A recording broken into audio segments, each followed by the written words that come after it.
Oh, no, he didn't. Girl, yes he did. Yes he did. Welcome back. It's Oh No Girl Yes, the podcast. We bi-coastal now, y'all. Wait. And so make sure you're following us on all social media. Make sure you are subscribed to our YouTube channel. If you are listening to this, wherever you listen to your favorite podcast, make sure you check us out because you can see us say this as well. And YouTube is also a great way to comment, interact, engage with us. All right, so this is our second episode of season 5. Welcome back. Hopefully you've been doing well since our hiatus. We caught you up. So if you haven't caught up with us from episode 1, season 5, go do that. Come back. Yeah, go do that. Go do that. Press pause, go do that, come back. And so this week, gosh, did we even talk about what we talking about? I feel like last week we talked about you had dated. You had been dating. We literally just hopped on and pressed record. We just hopped on and pressed record. It's like, what are we talking about? So last week you alluded to the fact that you had been dating several guys and you were kind of figuring out how to get into flow of dating more than one guy, not over committing, not over intentionality with one guy. And we've done previous episodes before about that, about the rotation or roster. So we're going to talk about your recent experience of meeting guys, dating 2 guys at once, and how you were able to manage it. And did you even like it? Did you enjoy it? Oh, I enjoyed it. Oh, it was. I was gonna say, I already knew that. That's why I said that. Okay, y'all, she enjoyed it. She enjoyed it a lot. But you were able to find a balance between, because of their particular careers and schedules. Yeah, there wasn't a whole lot of overlapping or confusion. And it didn't require a lot of my time, believe it or not. One guy lived 3 hours from here. The other one worked a pretty steady job where he was gone most evenings. He was only available on the weekends. Like during the week, he worked a lot more. And so that just kind of worked itself out. And so, I thought you were saying something. So where are you on that now? You got to give us more details. Okay, so the first guy, I don't know if I mentioned it, but I met him online. I met him on Bumble. I have since deleted the Bumble app, but that's another story for another day. But I did meet him on Bumble. I met him while I was working in his city. So what I used to do on these dating apps or on Bumble, I would just wait until I got outside of my own city because the market wasn't good here. It's a great idea. If you travel, open up your dating apps because it'll. Yeah, I travel a lot for work and for pleasure. So whenever I would be in a new city, I would just pull it up and see who was out there. And so we connected and hit it off instantly. And I think we saw each other maybe within a week of us connecting. He drove all the way down here, 3 hours. And turned around and drove back after he took me out. So it was just like, just an instant connection. And then sometimes we would meet up in the middle or I would go see him. So that was cool. So when you say instant connection, right?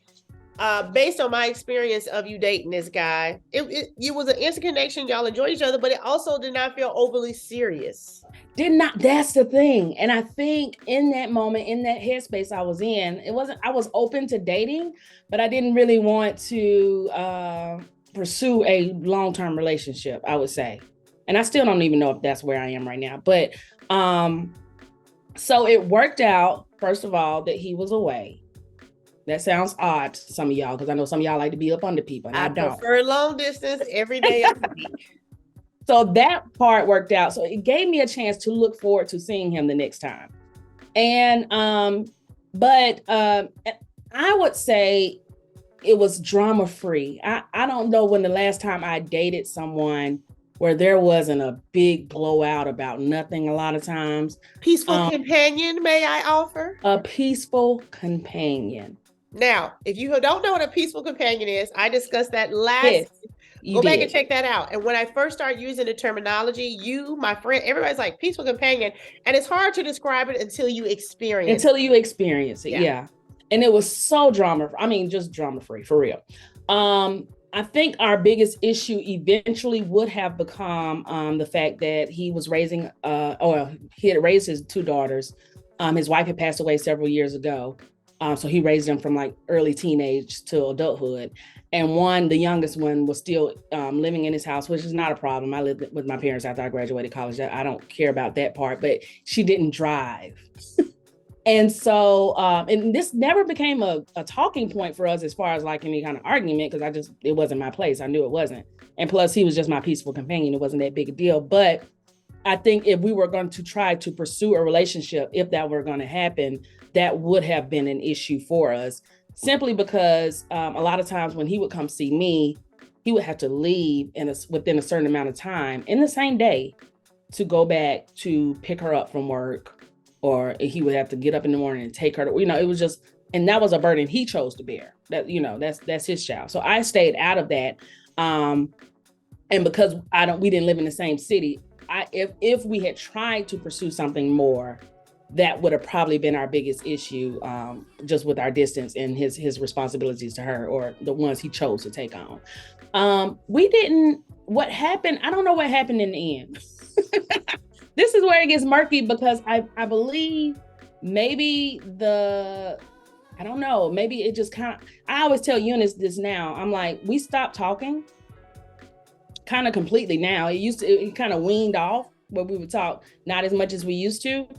And I always tell Eunice that, and I still believe this to this day. I think we're going to reconnect at some point. I don't know when that will be. Right. Because there was no ugly words, no disagreements, nothing. We just stopped. Just fell off. Now, yeah, and it honestly happened in the new year. He had told me, like, right before the new year, we saw each other. And y'all know I be going out on New Year. Like, I went to New Orleans with my girlfriends to see Alabama play. You did. And we had been FaceTiming that weekend because it was New Year's and stuff like that. But I feel like both of our energies shifted once I got back. And we just stopped talking as much. We hadn't seen each other since December. And then, but before December hit, before the new year hit, he had a conversation with me, and he was talking to his daughter while he was talking to me. It was real odd. But he was just telling her, hey, new year, new rules for us. You're going to get your license. You're going to get, she had a car. You're going to drive your car. You're going to do this. I'm no longer going to be supporting you in this, endeavor. And he used to have those conversations with me on the phone. So I don't even know if that ever even happened. I felt like they all needed a little bit of therapy, family therapy or something like that to get beyond, because it's grief, it's a lot of stuff mixed in. Right. There. This guy was a widower. So he probably has coddled his daughter a bit, just in lieu of losing her mom and all that. Yeah. Yeah. And that definitely would have been an issue for y'all. And I feel like when you say peaceful companion, I think some people might hear that as like friends with benefits, or a booty buddy or fun buddy. It's not that. And I want to clarify. No, because that's totally different. Right. It is not that. And I don't know if that's worth doing a whole new episode this season. Yeah, it is. I think it is. Because I think sometimes people think, oh, no attachment, no drama. That's just friends with benefits. But a peaceful companion is actually different. The way I would describe it, and this being a new term that I offer, it kind of like reminds me when, who was it? Gwyneth Paltrow and her dude said a conscious uncoupling. It's like, we didn't break up. We just said, hey, let's just not be together like that no more. It ain't bad. Let's not make it a thing. But I feel a peaceful companion is someone that is not just about sharing a certain type intimacy. It's deeper than that. There's a true friendship there. There you go. Companionship there. Yeah. It's someone you like to go places and do things with. It's not someone who encourages you. Right. He was a big encourager. He put me on The Secret that my friend over here did not. Y'all, we'll talk about The Secret later. Law of attraction is a real thing. So 15 years ago for me. So I thought we were it was all this. I know it was all this positive energy, just positive all the time. So so I enjoyed that. It's over now for now. Right. And so the reason why you say you believe y'all will reconnect is not like you're somewhere pining, like, oh, we'll get back together. It's just you busy, he busy, you doing what you doing, he's doing what he's doing, no harm, no foul. And so if it is a, hey, what's going on? You won't have the same energy you would have from someone you had tried to be intentional with before. Like, no, don't come say nothing to me now. Right. Like, we've already established a friendship, and whatever happens. You talk to him, whatever you talk to him. And listen, y'all, this piece, I promise you, the peaceful companionship changed my life last year. I raved about it. I'm excited for my friends who have experienced it. And the beauty of it, we're really going to have to break down so people can get, because it's a paradigm shift, right? About why do you want to date someone, right? You want companionship, you want connectivity. So many times the current dating thought is attachment. And it's really when you shift from, I don't care about being attached to someone I'm not connected to. I would rather be connected to someone I'm not attached to. Same, yeah, yes. Exactly. So, but while you were still in connection with this particular guy, you met another guy. I met another guy, right? Okay. This was, I'm not going to call it a non-peaceful companion because we didn't have any, but it wasn't a connection. He was cute and he was fun, but it wasn't a connection. He was cute. He was fun. We met him. I met him out with Eunice, and we did not hit it off on the good right foot at first, right? Yeah, I feel like we started arguing with this guy on site, and then somehow he became cute to my friend. Yeah, I don't know. He said something real manly to me, and I, just kind of what. I think she had stood up and was talking, and he said something like, "All right, now you can sit down," and she was like, I'm telling y'all, she got real feminine. Right. She found her divine feminine in that moment. Right. But this guy, he talks a lot, and so that's probably what would have been our downfall in the end. He talked a lot. He talked a lot. So she finally told him, once she realized that I was, looking at him differently, she finally told him, like, hey, hush your mouth. Stop talking. Listen, I just had to put a dude, this will be another episode. I just had to tell a grown man, a 54-year-old man, I said, for you to get a woman to not answer your calls, not want to kiss you, not want to be with you no more, you done messed up on such epic levels.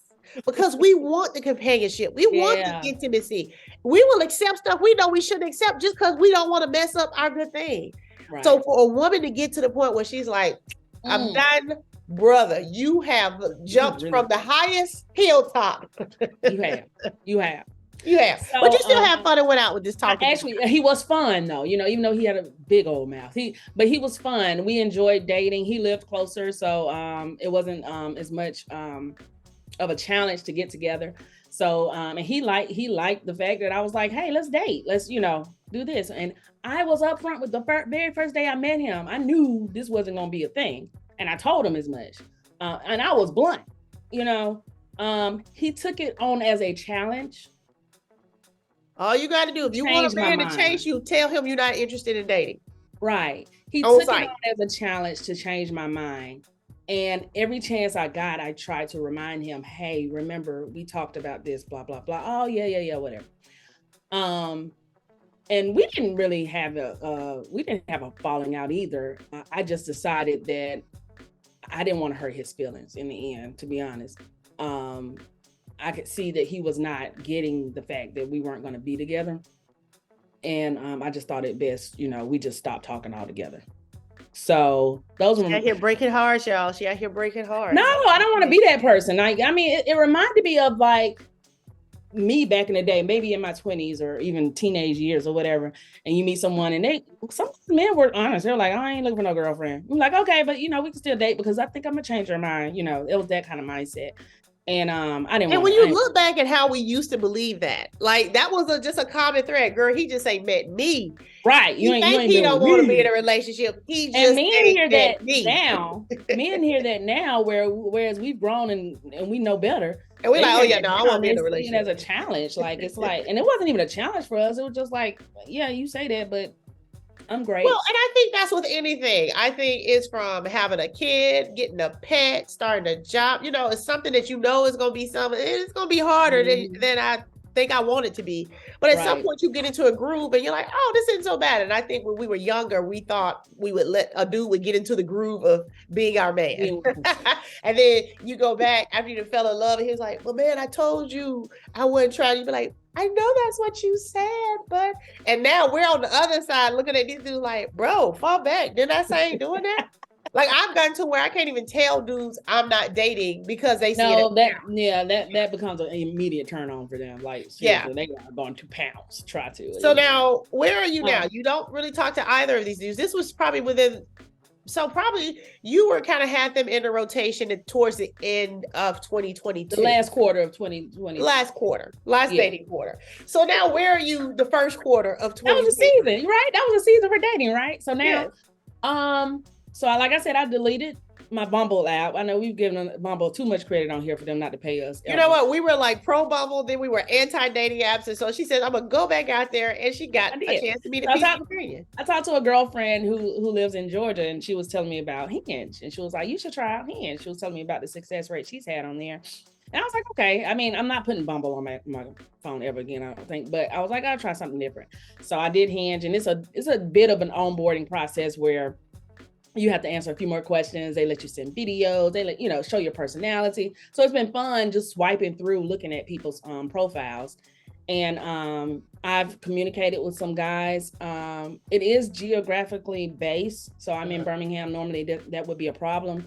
But I found a lot of the people that I've connected with are actual transplants who aren't initially from here. And I think I've come across one person that I recognized from the Bumble app because I had known all those guys by name and face.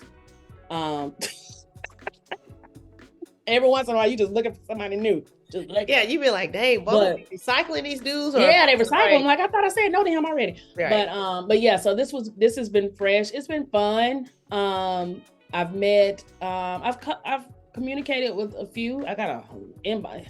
It reminds me of those days when we were on what was that first thing we joined together?